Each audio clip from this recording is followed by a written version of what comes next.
advantage?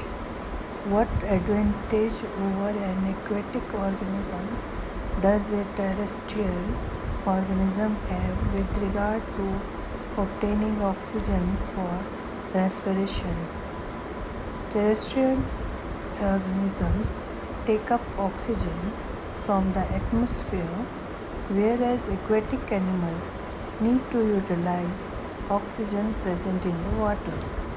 Air contains more oxygen as compared to water.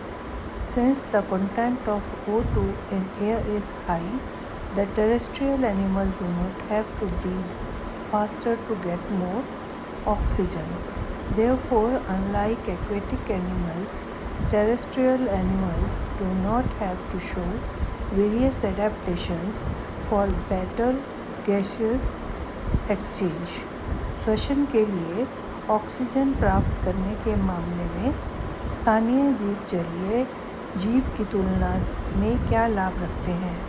स्थलीय जीव वायुमंडल से ऑक्सीजन लेते हैं, जबकि जलीय जानवरों को पानी में मौजूद ऑक्सीजन का उपयोग करने की आवश्यकता होती है। पानी की तुलना में हवा में अधिक ऑक्सीजन होती है।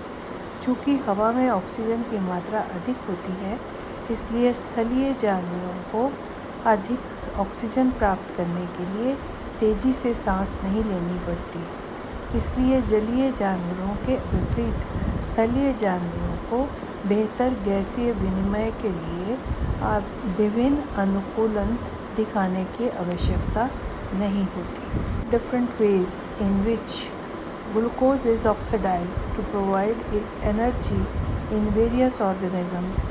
Answer: Glucose is first broken down in the cell cytoplasm into a 3-carbon molecules called pyruvate. Pyruvate is further broken down by different ways to provide energy. The breakdown of glucose by different pathways can be illustrated as follows. In yeast and human muscle cells, the breakdown of pyruvate occurs in the absence of oxygen, whereas in mitochondria, the breakdown of pyruvate occurs in the presence of oxygen.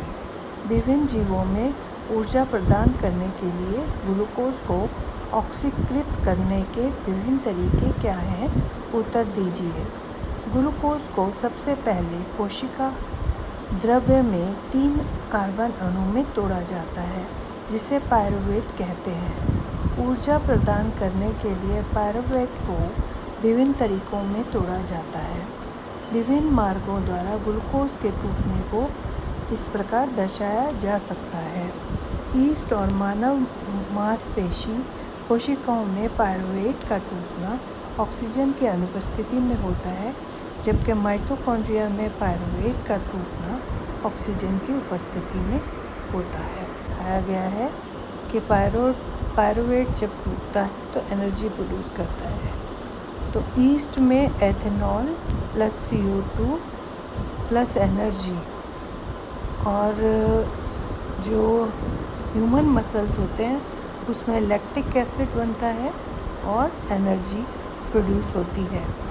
और mitochondria में carbon dioxide, water और energy discharge होती है, निकलती है, और ये oxygen की उपस्थिति में होता है, जबकि ह्यूमन मसल्स में और ईस्ट में ऑक्सीजन की अनुपस्थिति में होता है।